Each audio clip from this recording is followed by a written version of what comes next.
Très chers membres de la communauté congolaise de partout dans le monde, bonjour. Bonjour aujourd'hui, le jeudi 21 mai 2020. Laissez-moi commencer par vous dire que nous disons merci à ce Dieu qui nous a donné le souffle, nous et vous. Ce matin, nous disons un grand merci à vous qui êtes connectés en ce moment. Nous disons un grand merci parce que votre fidélité fait à ce que notre conversation puisse trouver son sens. Votre fidélité fait à ce que notre partage puisse trouver sa raison d'être. Nous vous sommes toujours reconnaissants, nous, la communauté congolaise de Champagne-Kani, parce que vous êtes là, vous nous conseillez, vous nous orientez, vous nous apportez votre aide et vous nous apportez tout ce que nous avons besoin. C'est pourquoi il est ici de notre devoir de commencer d'abord par dire merci à vous, Maman Michel-Ange Misenga, merci à vous, Papa Nelson ML, merci à vous, Maman Nana Lisa Bakunga, merci à vous, Maman Lisette Mbaki, Maman Lisette et Papa Mémoire, le Best of African Food. Merci d'être connectés en ce moment. Vous êtes vraiment précieux, vous qui êtes connectés pour nous. Vous nous êtes très précieux. Laissez-moi dire aussi merci à vous, Monsieur Audrey Muntu, Maman Marie-Josiane, Papa Chris Moutapai, Papa Claude Chomongo, Mama Emmentalasi, tous ceux qui nous suivent chaque jour, nous vous disons merci. De quoi nous allons converser aujourd'hui? De quoi nous allons, quel sera le plat de ce matin? Vous savez que à chaque fois que nous venons, c'est vrai qu'il est difficile de limiter la conversation, mais nous allons faire un effort, surtout qu'aujourd'hui nous avons beaucoup de points à traiter. Nous ferons un effort pour aller très vite, pour respecter votre temps. Vous vous appelez Papa Patim Vuzolo, je pense que j'ai bien dit ce nom. Merci d'être en ligne. Maman Fizé, Maman Betty, vous vous appelez Maman Claudine Louvumvula depuis Indiana. Nous vous disons merci d'être en ligne. Aujourd'hui, nous parlerons d'une famille de Virginia qui a ramassé l'argent. Nous irons à Virginia, nous irons dans une autre ville où un garçon aussi, un homme qui est étudiant de 19 ans, a aussi ramassé l'argent. Nous vous dirons quelles sont les circonstances qui ont entouré ces mystères, parce que pour eux, c'était comme gagner une loterie. Nous irons à Gibson City, où la police dit qu'ils arrêteront personne. Les gens qui ne respectent pas cet ordre de rester à la maison, pour la police de Gibson City, ils ne seront pas arrêtés. Nous disons... nous nous excusons pour la lumière. Peut-être que vous verrez que ça sera noir aujourd'hui. C'est simplement parce qu'il fait noir dehors. Deux fois, ça influence notre lumière intérieure. Nous disions que nous allons parler de Gibson City, où la police dit que elle ne va pas arrêter les gens qui ne vont pas respecter cet ordre de rester à la maison. Nous parlerons des FBI qui rapportent que actuellement sur le Zoom, parce que vous savez que beaucoup de sociétés, beaucoup d'écoles utilisent les Zoom pour enseigner à distance, et il y a des pirateries qui se font. Nous vous dirons c'est quel genre de piraterie. Nous parlerons d'Illinois, qui est l'un des 4 États qui jusque-là respectent encore l'ordre de rester à la maison. Nous vous dirons quels sont les autres États et quelles sont les impressions de la population. Nous parlerons de la Chine, où dans la ville de Shulan, une autre épidémie semblable, donc d'autres cas de coronavirus se sont déclarés et la ville est cloisonnée pour le moment. Nous vous dirons plus pendant notre conversation. Nous parlerons du gouverneur Djibi qui a eu une réunion hier pendant au moins 3 heures avec ses proches démocrates. Alors, il a levé la mesure qu'il venait de mettre en place dernièrement. Nous vous dirons de quelle mesure il s'agit. Nous parlerons de collation de garde virtuelle qui va se passer c'est samedi 23 pour le district 116. Nous parlerons aussi de la police qui enquête sur l'appel des coups de feu. Là, nous serons sur Bradley et Madis. Il y avait eu des coups de feu hier. Alors, la police était appelée. Nous vous dirons quelles sont les circonstances. Nous parlerons aussi de la distribution de masques qui se fera encore une fois de plus aujourd'hui de 13h à 15h. Nous en dirons plus. Nous parlerons des Rantoul Food qui a encore recommencé d'engager les gens, mais avec une certaine condition. Nous vous dirons quelles sont les conditions imposées par Rantoul avant de commencer à travailler là-bas. Nous parlerons aussi du président Donald Trump qui menace l'OMS, qui menace de se retirer définitivement de l'OMS. Nous parlerons aussi de Steve qui met en garde les gens par rapport à l'argent du chômage. Nous allons parler des escrocs, les escrocs nigériens qui profitent de cette situation pour voler des millions et des millions d'argent au chômage. Nous vous dirons comment ils font pour voler. Nous parlerons de ce matin. Nous sommes à Country Fair. Nous sommes à côté des complexes, plutôt dans les complexes Country Fair, à côté des Whites. Ceux qui connaissent Champagne connaissent bien Country Fair, où un homme a été tué aujourd'hui à 2 h du matin quand la police est arrivée là-bas. Nous vous dirons qu'est-ce qui s'est passé. Nous allons aussi parler de la nourriture que l'on distribue. Il y a l'organisation ici qui s'appelle Champagne Urbana, et puis Champagne Urbana Fair, et puis les PTA. PTA, je dis ça en anglais parce que c'est comme ça que les gens connaissent souvent, parce que si je dis PTA, les gens ne comprendront pas. C'est l'organisation de parents d'élèves qui distribue des nourritures à ceux qui sont contaminés et n'arrivent pas à sortir pour faire les courses. Je sais que c'est beaucoup de choses que nous allons parler, mais nous irons à la vitesse de la flèche pour que votre temps, nous ne puissions pas abuser de votre temps. Commençons d'abord par parler de la famille. Là, nous sommes à Virginia. Nous sommes le samedi 16 mai 2020. Une famille roulait sur une route et puis ils sont montés sur un sac.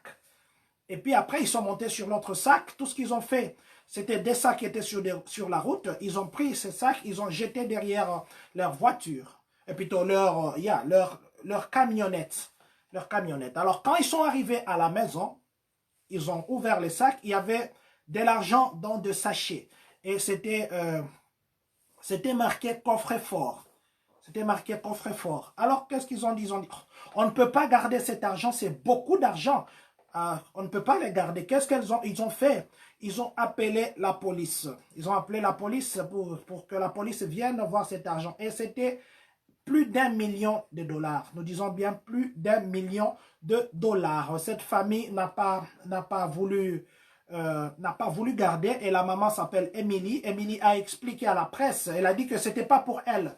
Elle devait faire ce qui était bien, et ce qui était bien en ce moment-là, c'était d'appeler la police et remettre cet argent. Je pense que au Congo aussi, il y a des gens aussi qui peuvent faire ça, et je pense ici aussi que nous aussi nous pouvons faire ça, bien qu'il y ait un adage que nous connaissons, on dit ramasser, ce n'est pas voler. Vous risquez de ramasser, et puis des caméras vous voient. Bon, je ne sais pas si dans ces pays où il y a beaucoup de caméras partout, on utilisera aussi ces mêmes termes où on va dire que Nabeti Libakou est bien, ou je sais pas moi, on va dire que Dieu a exaucé mes prières. Mais du moins pour Emily, tout ce qu'elle a fait, plus d'1 million de dollars qui était d'ailleurs sur la route. La police, maintenant, quand elle est venue, elle ne savait pas qui appartenait cet argent parce que c'était sur la route. Maintenant, selon les investigations, selon la police locale, il paraîtrait que ça venait de la poste. Donc, la poste devait aller déposer plutôt dans une banque, et c'est tombé. Mais jusque-là, on ne connaît pas encore à qui appartient cet argent. Peut-être c'est une manne, c'est la manne qui est encore tombée en termes d'espèces. Ça, on ne sait pas. Nous sommes toujours en termes de ramassage d'argent. Là, nous avons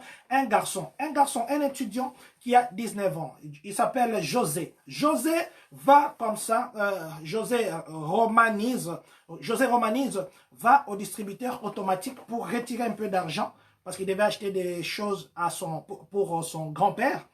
Alors, quand il arrive, il regarde à côté des distributeurs automatiques, il y a un sac transparent. Dedans, il y a des liasses, des billets de 20 dollars et puis 50 dollars. José prend ça. C'était dimanche. Il n'y avait pas moyen qu'il remette dans la banque. Il a appelé la police. La police est venue. La police a récupéré cet argent, et cet argent, c'était 135 000 dollars. 135 000 dollars cash. Alors, pour la police, peut-être c'est quelqu'un qui est venu pour recharger les distributeurs automatiques et il a oublié ça là-bas.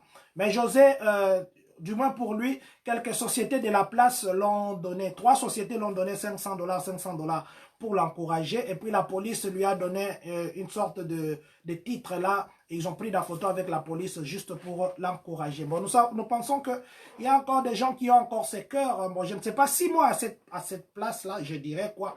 Bon, je crois que j'aurais le réflexe humain. Et puis les réflexes, je sais pas moi, les réflexes de ces moments-là. Mais je crois que je crois que nous et vous, on ferait quelque chose qui ira dans le bien, parce que ça ne nous appartient pas. Ça appartient à celui qui a oublié. Et je pense que les 2 personnes ont fait des choses qui étaient correctes. Je ne sais pas si vous, cette situation vous arrivez. Je ne sais pas ce que vous allez faire. Nous sommes à Gibson City. Nous sommes ici à Illinois. Nous sommes là où nos frères travaillent. Nous sommes à Gibson City, Vous savez que Gibson City, actuellement, les gens qui travaillent là-bas, ils n'identifient pas leur travail par rapport au nom du boulot, ils identifient par rapport au nom de la ville. C'est pourquoi quand vous demandez aux gens, vous travaillez où, ils vous diront que je travaille à Gibson City. Ils ne vous diront pas que je travaille à Earthwood Solution. Ils vous diront que je travaille à Gibson City. Nous sommes à ce Gibson City, là où nos frères travaillent. La police locale a dit que eux n'arrêteront personne. Ils arrêteront personne si les gens ouvrent leurs activités, parce que vous savez que c'est jusqu'au 29 que le gouverneur a déclaré que la phase 3 devait commencer. Donc le 29, c'est la fin de la phase 2 pour passer à la phase 3. Mais le gens de Gibson City, plutôt la police locale de Gibson City a déclaré, elle a dit qu'elle n'arrêtera personne, même si les gens ouvraient leurs activités avant le 29, que ce soit les églises, que ce soit les entreprises, que ce soit quoi, ou des petites activités, les restaurants, ils ne vont pas arrêter les gens simplement parce que eux, ils pensent que le gouverneur a outrepassé ses limites. Et ils ont dit même que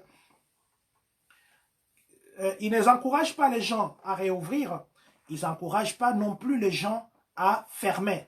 Mais si quelqu'un vous dit que je ne veux pas, et que je veux. Donc, il veut que vous fassiez ce que vous pensez qu'il est bon pour vous. Donc, nous pensons que Gibson City, à partir de ce dimanche, déjà, peut-être les églises vont fonctionner. C'est ce que nous pensons parce que la police a dit qu'elle ne va arrêter personne. Nous sommes maintenant au niveau des FBI. Les FBI a remarqué que sur le Zoom, il y a maintenant des affiches, des choses qui s'affichent, et puis les gens qui font des abus des enfants, des abus sexuels sur les enfants et sur les mineurs.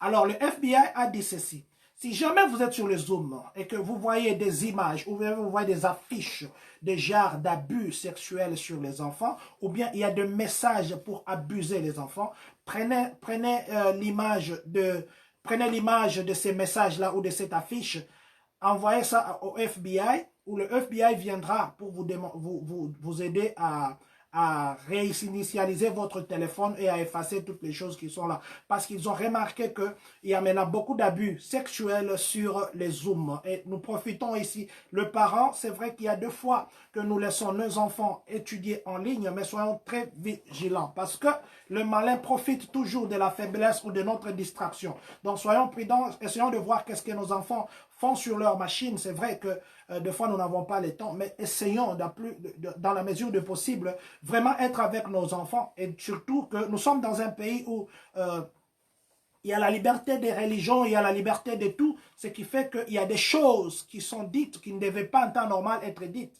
Parce que, comme vous le savez, dans les écoles publiques, on n'enseigne pas la religion. Dans les écoles publiques, vous ne pouvez pas aller parler de Jésus. Là-bas, si vous parlez de Jésus et qu'un enfant pense que vous ne devez pas lui parler, il va vous accuser, vous perdez votre boulot et ça sera de procès en procès. Donc, c'est juste pour vous rappeler, vous le parent, que nous devons beaucoup veiller sur ce que nos enfants font, surtout pendant cette période qu'ils passent beaucoup de temps devant leurs ordinateurs. L'Illinois, maintenant, est parmi les États, parce qu'il y a actuellement 4 États qui n'ont pas encore complètement ouvert. Et Illinois est parmi ces États, excusez-moi, Illinois est parmi ces États. Et quels sont ces États? Nous avons New Jersey, nous avons Delaware, nous avons le district de Columbia, et puis nous avons une partie de... Et plutôt, nous avons Illinois aussi. Ok, c'est ça, ça fait 4.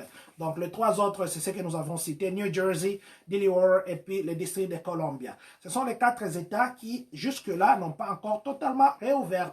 Du moins, les autres États ont déjà partiellement ouvert. Mais maintenant, il s'est fait que il y a des critiques, il y a des gens qui disent que ces États ne respectent pas l'ordre fédéral. Il y a aussi les gens qui appuient ces États pour dire que non, ils font une bonne chose. Même le gouverneur J.B., beaucoup de gens l'ont insulté, d'autres l'ont fait des éloges pour dire que non, il est un gouverneur responsable. Parce que pour lui, ce qui passe, c'est la science qui doit...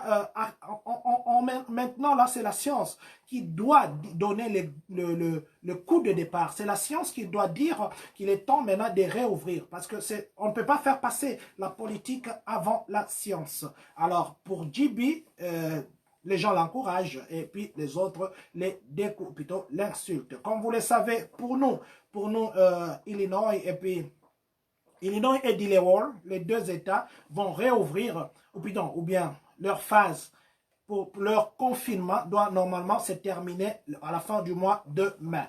Ça, c'est Delaware et puis Illinois. Maintenant, New Jersey, ça sera le 5 juin. Et puis Washington, qui est dans le district de Columbia. Washington, ça sera le 8 juin.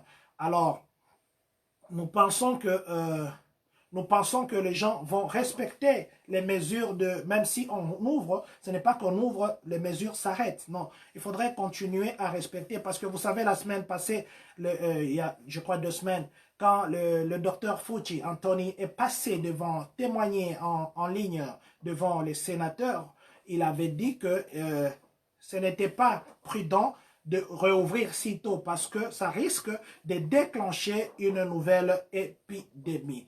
Alors, même JB l'a dit, le gouverneur a dit qu'il pense que d'ici le 29, les 4 régions d'Illinois seront prêtes à réouvrir. Donc, prêtes à réouvrir, pas totalement, passer à la phase 3. Donc, c'était ce qui concerne les quatre États qui, jusque-là, n'ont pas encore ouvert totalement. Nous sommes maintenant en Chine. Vous savez que Chine, c'est la racine même. Chine, c'est les grains même. Chine, c'est la source même de COVID-19, du moins jusque-là. Peut-être qu'il y avait eu des cas de COVID isolés que les gens n'ont pas pu. Mais ce que le monde, nous connaissons, est que Chine, c'est la source, la racine, les débuts même de coronavirus. Vous savez que Wuhan était la ville qui était la première frappée, mais maintenant là, depuis la semaine passée, il y a une autre ville. Vous savez qu'en Chine, il n'y avait plus de cas de corona. Il y a une dame là qui n'était pas sortie, qui était à la maison, qui n'avait pas de contact avec l'extérieur, mais qui est tombée malade de coronavirus. Et puis, là, au début de la semaine, on a vu que les cas se sont encore multipliés. Alors, qu'est-ce que le gouvernement chinois a fait? Le gouvernement chinois a fermé, ils ont cloisonné la ville. Cette ville-là, ça s'appelle Shulan. Donc, l'autre là, c'était Wuhan. Maintenant, nous sommes à Shulan. Le village de Shuhan et Shulan, pour le moment, c'est fermé. Et qu'on autorise seulement une personne par ménage de sortir pour 2 heures pour faire des courses essentielles. 2 heures seulement, une seule personne par maison. Et toutes les maisons sont fermées pour contenir le corona. Donc, ils sont en train de voir parce que déjà, les villes voisines aussi de Shulan, les villes voisines aussi ont fermé pour ne pas avoir les accès avec pour ne pas être contaminé avec les gens qui habitent ces villages qui jusque-là est cloisonné. Donc, c'est ça ce qui était aussi les dangers que nous avions dit par rapport à Illinois, les dangers de ces territoires, plutôt de ces États qui sont tout autour, ici, qui sont ouverts. Alors, espérons que pour une fois de plus, la Chine réussira à contenir ces virus au risque que nous vivions continuellement dans des psychoses, parce que déjà là, les gens vivent dans des situations telles qu'ils ne savent pas comment sera le lendemain. Tout ce que nous faisons, même quand quelqu'un tousse à côté de nous, ça donne ça nous fait peur. Alors, c'est ça. Donc, c'était juste pour vous dire que la Chine a dit que le coronavirus était maîtrisé, mais vous voyez que ça vient encore de l'autre côté. Donc, nous devons maintenant donner raison à la science. Nous sommes maintenant du côté de Illinois. Ici, chez nous, nous parlons maintenant du gouverneur JB. Vous savez qu'il avait signé un décret disant que tous ceux qui vont enfreindre des mesures de rester à la maison, ils seront sujets d'amende, ils seront sujets d'arrestation et puis ils seront sujets de poursuites judiciaires. Mais hier, ils étaient en réunion pendant au moins 3 heures avec 6 de démocrates. Ils se sont enfermés à huis clos. Après leur réunion, le gouverneur a levé la mesure d'urgence controversée. Hein, il a levé ça soudainement. Alors, il a retiré ça. Les gens se demandent pourquoi. Parce que vous savez aussi qu'il y a beaucoup de marches qui se sont faites. Il y a même, il y a deux jours, ici à Springfield, les gens ont encore marché. Alors, les gens continuent à pousser le gouverneur à ouvrir. Et maintenant, quand il avait signé cet ordre, il y a les législateurs qui se sont levés pour dire que le gouverneur est allé au-delà de ses limites, il est allé au-delà de son autorité. Alors, hier, les gens étaient surpris que le gouverneur est revenu sur sa décision. Donc, pour le moment, les gens peuvent ouvrir sans qu'ils ne soient inquiétés. Bon, parce que la mesure-là, elle est pour le moment retirée. Mais du moins, les législateurs sont en train de travailler pour renforcer l'autorité du gouverneur. Mais ce qui est vrai, est qu'il y a le sénateur Paul qui s'est réjoui. Il a dit que il a loué la séparation de pouvoir aux États-Unis. Et puis, il a dit que ça, c'est une victoire législative. Mais alors, nous allons observer et voir ce qui va se passer. Parce que vous savez, quand quelqu'un n'a pas de limites, il se comporte, entre guillemets, excusez-moi les termes, il se comporte en animal. Vous savez que si Dieu ne nous avait pas donné des règles à suivre, Dieu ne nous avait pas donné des commandements, nous devions nous comporter en n'importe comment. Vous savez que partout il y a des règles. C'est la règle qui fait à ce que aujourd'hui, que les gens se comportent normalement. Et beaucoup de gens même les gens disent, si aujourd'hui par exemple, il n'y avait pas la mort, s'il n'y avait pas la mort, je ne pense pas qu'il y aurait beaucoup de chrétiens. Personnellement, ça n'engage que moi. Je ne pense pas qu'il y aurait beaucoup de chrétiens. Beaucoup de gens prient parce qu'ils ont peur de la mort. Beaucoup de gens. Alors, c'est juste pour dire que si la mesure là est enlevée, on ne sait pas ce qui va arriver. Mais du moins, la mesure d'arrêter, de poursuivre tous ceux qui ne respectent pas cette loi, la mesure là est levée depuis hier. Nous sommes maintenant le samedi 23. Nous sommes le samedi 23. Demain, donc après-demain, parce que demain c'est vendredi, le samedi 23 mai à 11 h juste, il y aura une collation virtuelle pour les élèves de l'école secondaire d'Urbana. Quand on dit virtuel, ça veut dire que ça sera, vous allez voir ça sur vos écrans, vous allez voir ça sur vos ordinateurs. Vous n'allez pas participer physiquement, mais vous le verrez avec la cérémonie. Ok, vous la verrez avec vos yeux. Alors, nous conseillons aux parents d'être branchés sur le Facebook de District 4, de District 116, et puis bon, d'encourager les enfants même de loin. La communauté congolaise de Champagne-Kani vient par cette occasion encourager tous les finalistes et de féliciter ceux qui sont déjà collés. Nous félicitons ici expressement, je m'excuse de le faire parce que j'ai vu qu'il est passé, il a fait une vidéo. Nous remercions et félicitons le pasteur Sabin Lubaga parce que il a montré l'effort que ces finalistes ou ce lauréat ont fait. Le pasteur Sabin est passé, il a publié une vidéo sur Facebook et ça, personnellement, au nom de la communauté congolaise de Champagne-Kani, nous sommes très fiers parce que c'est dans l'exil qu'on devient roi. Joseph il a occupé de grandes fonctions en étant en dehors de son patrie. Et si les compatriotes peuvent venir ici exceller, nous ne pouvons que le pousser et applaudir pour eux. Félicitations à vous qui étudiez et nous encourageons ceux qui sont encore distraits par les warehouses, ceux qui sont encore distraits par l'argent, d'aller étudier. Les études, c'est une limite et vous retournez dans la vie professionnelle. La vie professionnelle n'a pas de fin, à moins que vous soyez retraité. Alors nous vous disons encore une fois de plus, coup de chapeau à vous les lauréats et rendez-vous ce samedi à 11 h juste sur les réseaux sociaux pour que nous puissions suivre la collation de nos bien-aimés qui étudient à l'école secondaire d'Urbana. Alors, nous sommes sur Bradley. Nous sommes à côté de Bradley et Madis, cet espace. On n'a pas dit si c'est de l'autre côté vers Parkland ou de l'autre côté vers Prospect. Mais du moins, on a dit c'est croisement, donc du côté de Bradley et puis Madis. Hier, les après-midi, il y avait eu des coups de balle.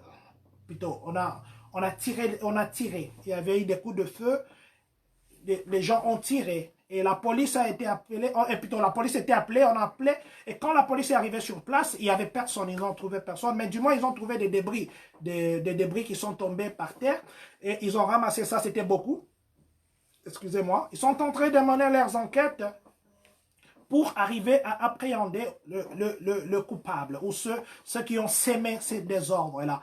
Mais du moins, la police a dit que si vous avez les informations ou si vous avez quelque chose que vous connaissez que la police ne connaît pas, il vous est demandé de les appeler. Et ils ont même insisté que tous les appels qui se font, c'est très confidentiel. Jamais ils donneront votre identité. Et quand bien même vous appelez, ils ne vous demanderont pas de donner votre identité. Simplement, vous pouvez les aider à appréhender ces gens-là qui, deux fois, troublent l'ordre public et qui peuvent, bien sûr, amener à la perte des vies humaines. Aujourd'hui, dans quelques heures, à 13 heures juste, nous allons encore une fois de plus procéder à la distribution de masques. Ce masque que nous vous avions dit, nous avons reçu de Karl. Nous disons merci à Karl une fois de plus. Merci à vous aussi qui venez appuyer, qui venez récupérer vos masques. Et nous vous encourageons encore de venir aujourd'hui. Vous qui n'avez pas encore eu de masque, ce sont des masques pas à usage unique, ce sont des masques réutilisables que vous pouvez nettoyer et ce sont des masques de très bonne qualité. Ceux qui en ont déjà eu en savent un peu plus et ils vous diront, ils vous confirmeront ce que je dis en ce moment. Nous vous encourageons aujourd'hui de 13 heures juste à 15 heures juste d'être là. Le secrétaire général adjoint, M. Christian Ilunga, sera là. Parce que nous parlons de Christian Ilunga, nous disons aussi bonjour à vous, monsieur Christian Ilunga, qui nous suivez à partir de Nova Product. Kevin Cam, laisse que Dieu te bénisse. Bonjour, monsieur Elvis. Bonjour, Elvis Matene. Bonjour, président, mesure de communication. Ok, merci beaucoup mon frère Elvis Vatene, que Dieu vous bénisse. Donc, soyez là pour prendre vos masques. Si vous avez déjà pris des masques, vous avez pris 2 masques par famille et que vous trouvez que vous avez encore les gens qui ont l'âge de sortir ou les enfants qui ont l'âge d'être dehors de temps en temps, venez encore prendre 2 autres aujourd'hui. Nous excusons encore une fois de plus pour ce qui est advenu l'autre fois. Nous pensons que nous allons corriger. Nous allons corriger. Je crois que celui qui était affecté comprend de quoi je parle. Nous parlons maintenant de Rantoul Food. Rantoul Food a commencé à réengager les gens, mais à une condition, avant que vous ne puissiez être engagé, vous devez passer d'abord par les tests de coronavirus, parce que vous le savez que Rantoul Food a eu plus de 87 cas confirmés de COVID-19, et c'est pourquoi ils prennent aussi des mesures. Donc, vous qui cherchez encore le boulot actuellement, vous qui n'avez pas encore où travailler, nous vous encourageons d'aller travailler à Rantoul Food. C'est vrai que les gens des fois disent que là, c'est un boulot dur, mais je crois que les boulots de fois, tout ce que nous faisons, qui demande un travail physique, moral, spirituel, tout, c'est dur. Tout est dur, il n'y a jamais eu de facilité dans la vie. Alors, nous encourageons les gens à appliquer. Si vous avez des difficultés à appliquer, contactez-nous, comme ça nous pourrons vous aider. Alors, la distribution des masques Maman Sylvie Ngonza, ça sera chez Maman Lisette, parce que j'ai oublié de mentionner. Merci pour la question. Nous allons distribuer les masques chez Maman Lisette Mbaki à The Best of African Food, où tout le monde connaissait à Urbana, avec Papa Mémoire et Maman Lisette. Vous connaissez leur boutique. Merci beaucoup, maman, pour cette question. Donc, je disais que nous encourageons les gens à appliquer à Rantoul Food. Le président Donald Trump menace. Il est en train de menacer. Vous savez qu'il avait dit d'abord qu'il devait arrêter de financer l'OMS et puis il est passé pour dire qu'ils vont étudier la possibilité de réduire à 10% la contribution que les États-Unis portent, bien que dernièrement, il y a 2-3 jours, il y avait la réunion de l'OMS avec tous les autres pays et cette réunion-là s'est terminée vers la fin. Il y avait des tiraillements entre la Chine et les États-Unis. Nous n'avions pas parlé de ça, je crois qu'on parlera de ça un autre jour, mais du moins, il y avait des tiraillements vers la fin de cette réunion qui a eu lieu, je crois, c'était lundi ou mardi, si je ne me trompe pas. Alors, maintenant, le président Donald Trump menace, il dit que ils vont se retirer les États-Unis si, pendant les 30 jours ici, les 30 jours prochains, l'OMS ne trouve toujours pas de solution ou d'amélioration substantielle, les États-Unis vont se retirer, ils vont se retirer de l'OMS. Alors, si l'OMS manque des États-Unis, ça ne sera pas une bonne décision. Mais du moins, c'est peut-être une menace. Parce que vous savez, pour le moment, le président, il s'acharne sur la Chine, bien qu'il ne le montre pas très souvent, mais il s'acharne sur la Chine et il garde une dent contre elle. Et vous savez que là, pour le problème, d'abord, c'était économique. Bon, maintenant, avec cette situation, ça ne peut que donner raison. Alors, voyons voir si les États-Unis se retireront. Mais nous pensons que ce sera une très mauvaise décision parce qu'il y a les gens dans le monde qui ont besoin de cette contribution des États-Unis. Nous sommes maintenant du côté du secrétaire au Trésor qui s'appelle Steve Mnuchin. Steve a a menacé. Steve a menacé les gens. Il a dit ceci. Si vous continuez, on vous offre, vous avez une offre d'emploi et que vous refusez de travailler et qu'on les informe, on va couper vos bénéfices ou on va couper vos allocations, plutôt, vos allocations de chômage. Vos allocations de chômage seront coupées si on vous offre un travail et que vous refusez. Parce qu'ils ont dit que si vous allez chercher un travail, où il y a les agences de travail qui s'occupent de travail, qui vous contactent pour vous dire que il y a un poste vacant pour vous et que vous refusez, cette agence-là va informer la trésorerie et la trésorerie va vous couper. Vous allez vous voir couper les chômages sans que vous ne puissiez vous rendre compte pourquoi on vous a coupé. C'est pourquoi nous encourageons les gens, si vous commencez à travailler, déclarez, informez le service de chômage que nous appelons en anglais l'AIRS, et plutôt l'unemployment, excusez-moi, que nous appelons l'unemployment. Informez l'unemployment qui est le service de chômage, informez que vous avez repris votre travail, que de vous retrouver dans des erreurs. Et du moins, ce que le trésor, et plutôt le secrétaire au trésor a déclaré hier, il a dit que si les gens continuent à ne pas accepter des postes qu'on leur donne, ils vont ne plus vous donner vos allocations de chômage. Nous parlons maintenant des escrocs, parce que nous parlons de chômage, nous parlons des escrocs. Cette fois-ci, ça n'honore pas les continents d'où nous venons. Mais ce n'est pas nous, Congolais. Je ne fais pas une discrimination ici. Je ne fais qu'une qualification et je ne fais qu'une nomination de ce qui est déjà dénommé. Alors, je disais que ça ne fait pas l'honneur des Africains. Il y a un groupe de mafieux, un réseau frauduleux de Nigériens. Qu'est-ce qu'ils font? Ils volent des millions et des millions au service des chômage. Ils utilisent, parce qu'ils savent bien manipuler la technologie, ils utilisent des identités des gens qui travaillent. Donc, les gens qui sont encore au travail pour le moment, eux, maintenant, ils volent leurs identités et puis ils volent leur social. On ne sait pas comment ils arrivent à avoir ça. Ils appliquent pour le chômage comme si ces gens aussi ne travaillent pas. Or, eux travaillent dans des entreprises essentielles. Vous savez, avec tout ce qu'il y a actuellement l'afflux de gens, les services de chômage ne contrôlent pas au peigne fin, ne contrôlent pas comme ça parce que ils sont débordés et puis le personnel est réduit. Et maintenant, ils profitent, ces groupes-là de Nigériens, ils profitent à subtiliser les informations des gens et ils ont volé des millions et des millions d'argent. Pour le moment, le FBI est derrière eux.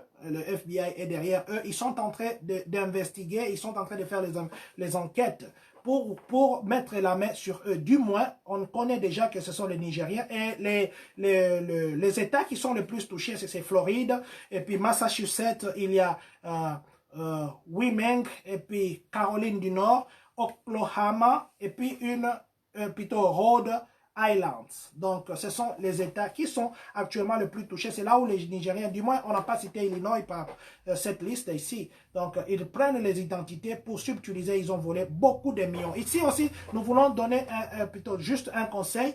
Vous savez, des fois, ne donnez pas vos identités quand quelqu'un vous appelle pour vous dire que non, vous avez joué à une loterie, on a pris votre nom, ainsi de suite. Ne prenez pas. Il y a deux formes, ou du moins, ce que nous avons entendu jusque-là, deux sortes d'escroqueries.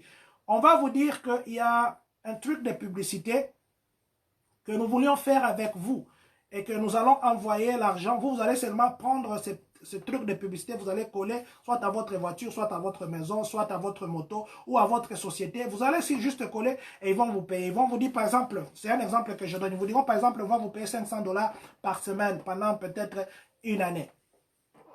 Et puis, nous allons vous envoyer le premier chèque. Quand ils vous envoient le premier chèque, ils vont vous dire, nous allons vous envoyer par exemple un chèque de 5 000, un chèque de 10 000. Et quand nous envoyons ce chèque-là, vous allez prendre seulement une partie de votre argent. Et puis, quand vous prenez la partie, l'autre partie gardée, quand la personne viendra pour travailler ou pour poser ce qui est publicitaire là, vous allez lui remettre les cash là. Mais maintenant, vous, si c'est une société qui veut que vous utilisez leur publicité, vous avez donné vos identités. Et puis, qu'est-ce qu'ils font? Ils vous envoient effectivement un chèque par FedEx. Les cas qui sont arrivés, c'est deux. Pour les publicités de voitures et puis pour le nettoyage des maisons. Jusque-là. Pour le nettoyage des maisons, ils vont vous dire que non, nous vous avons pris. Et ils vont vous donner des adresses vraies. Ils vont vous dire que non, vous allez nettoyer des maisons, nous allons vous envoyer un chèque.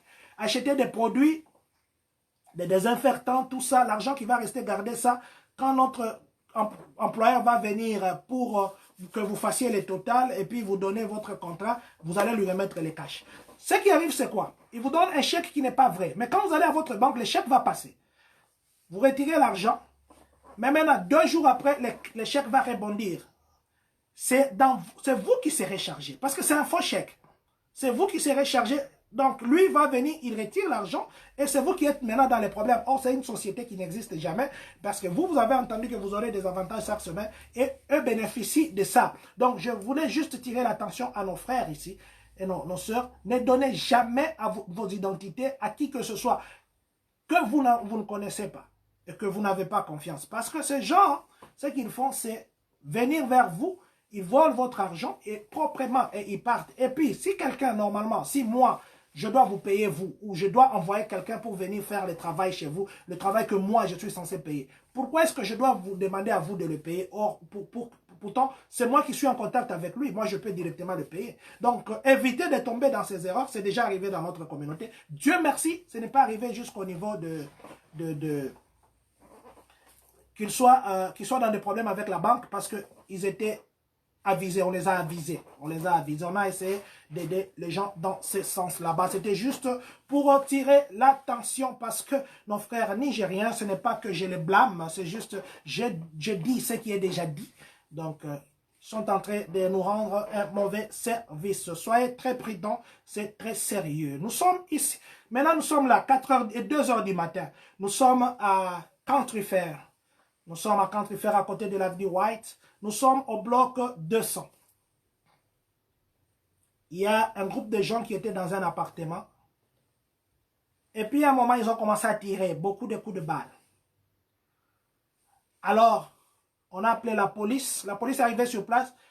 Tout le monde avait déjà fui. Ils ont trouvé seulement un jeune garçon qui était là, un garçon de 25 ans. Et le jeune garçon, vers 3 heures, il n'était pas encore mort, mais ce matin, ici, vers 5 heures, on a annoncé sa mort. Donc, jusque-là, la police, parce que tout le monde avait fui, jusque-là, la police est en train d'enquêter. Ils sont encore là, ils sont encore à Country Fair. Je ne sais pas si peut-être maintenant, ils sont partis, mais du moins, ils étaient encore là avant que, juste quand nous avons commencé notre partage, ils étaient encore là. Et puis, ils ont scotché un scotch jaune. Ceux qui partent là, pour le moment, ils vont voir qu'il y a des scotch jaunes là-bas, parce qu'ils sont en train de faire les enquêtes, entrer dans la maison, prendre tous les éléments d'enquête qu'ils peuvent avoir. Ils demandent aussi à tout celui qui peut avoir l'information sur ce qui s'est passé, de contacter la police et ça sera une discrétion. Et c'est que nous allons aussi conseiller nos frères et nos sœurs qui viennent. Ne prenez pas l'appartement parce que l'appartement coûte moins cher. Prenez l'appartement parce que votre sécurité en dépend. Je ne décourage pas les gens de vivre là-bas. Mais je crois que si vous suivez l'historique, il y a des lots qui étaient entrés là-bas, il y a des gens, des voitures qu'on a brûlées là-bas, il y a des coups de feu qui se font presque chaque 1 mois.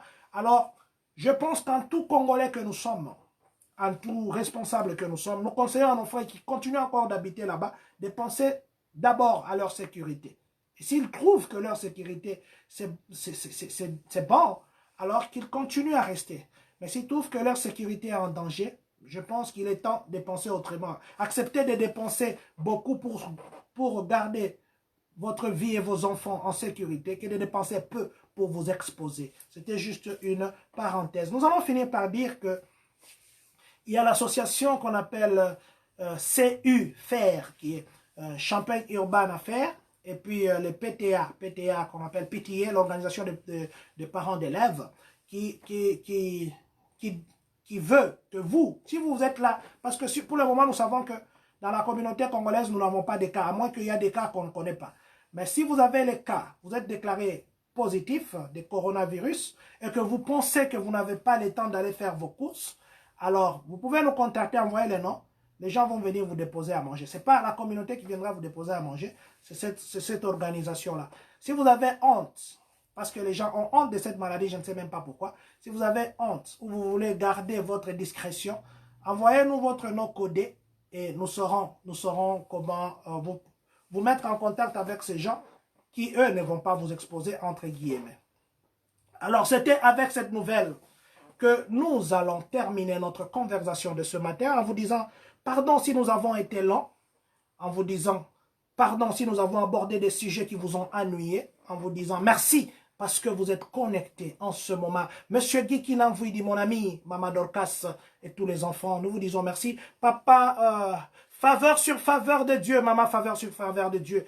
Papa Zeno Andaka, excusez-moi, Papa Bovik Mboma, Papa Hippo, Mbungu et Maman Gladys, vous qui êtes connectés en ce moment, vous appelez Arsène Daniel Kachala, mon voisin délimité, que Dieu vous bénisse. Laissez qu'en ce moment, qui est presque la fin de la semaine, que nous vous disions encore une fois de plus, n'oubliez pas les ordres que nos sociétés nous donnent, nous allons rentrer à nos boulots, mais n'oublions pas de tenir toutes les mesures sécuritaires. Demain, nous vous dirons encore que nous avons reçu, parce que nous vous avons dit hier, nous vous montrerons, nous avons reçu un don, parce que nous avons dit hier vers la fin, nous avons reçu un don de Papa Jean-Marie Niemboué. Excusez-moi de répéter son nom, c'est le compatriote qui nous a à 3 reprises mis sur la piste des dons. 3 fois. Et ce sont des dons médicaux. Aujourd'hui, nous pouvons dire que non, la communauté congolaise des Champagne-Kani, si nous descendons au pays, nous serons respectés avec les dons que vous avez donnés. Vous, la communauté, vous avez donné. Nous allons aussi dire merci à Papa Jean-Marie parce que nous avons reçu hier pour les gens qui ne savent pas bien marcher, les paralytiques, les boiteux. D'ailleurs, avant que nous puissions recevoir le don, je pensais que c'était autre chose. Quand je suis allé, j'ai vu comment ça se présente, ça même des freins. J'ai dit gloire à Dieu, que Dieu bénisse ces compatriotes-là. Nous dirons aussi que nous avons publié sur notre page WhatsApp, parce que là, ça concerne que Champagne-Kani, nous avons publié la liste des cotisations. Si vous voyez que votre nom n'est pas là, s'il vous plaît, il est temps que vous puissiez mettre la main à la pâte. Ce n'est pas l'argent du comité directeur, c'est l'argent qui reviendra vers vous, parce que nous voulons construire notre communauté. Et puis, si vous voyez que votre nom est écrit avec des erreurs ou vous pensez avoir donné votre contribution et que le nom n'est pas là, veuillez nous faire savoir. Nous avons mis ça sur format PDF pour que les gens ne puissent pas chipoter. Il ne nous reste qu'à vous dire merci à vous, Maman Monique Kamunga. Merci à vous qui êtes connectés en ce moment. Papa Floribert Mouyaka, Natondio Matondo Mingi, Papa Maman Merveille Abolo. Abobamboyo, que Dieu vous bénisse. Papa Merveille, Abobamboyo, que Dieu vous bénisse. Il ne nous reste qu'à vous dire que Dieu bénisse la République démocratique du Congo, que Dieu bénisse les États-Unis d'Amérique et que surtout, que Dieu bénisse les Congolais des Champagnes.